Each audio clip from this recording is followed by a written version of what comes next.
Praise the lord. వాక్య ధ్యానం. యెహోవా కొరకు నేను సహనముతో కనిపెట్టుకొంటిని. ఆయన నాకు చెవియొగ్గి నా మొర ఆలకించెను.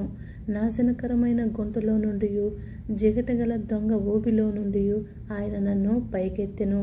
నా పాదములు బండ మీద నిలిపి నా అడుగులు స్థిరపరిచెను. తనకు స్తోత్రరూపముగు కొత్త గీతమును మన దేవుడు నా నోట నుంచెను. అనేకులు దాన్ని చూసి భయభక్తులు కలిగి యెహోవా యందు నమ్మకముంచెదరు. గర్విష్ఠులనైన త్రోవ విడిచి అబద్ధముల తట్టు తిరుగువారినైనా లక్ష్యపెట్టక యెహోవాను నమ్ముకొనువాడు ధన్యుడు. యెహోవా నా దేవా, నీవు మా ఎడల జరిగించిన ఆశ్చర్య క్రియలను, మా ఎడల నీకున్న తలంపులు బహు విస్తారములు. వాటిని వివరించి చెప్పేదననుకొంటిన, అవి లెక్కకు మించియున్నవి. నీకు సాటి అయిన వాడెవడునూ లేడు. బలులనైనా నైవేద్యములనైనా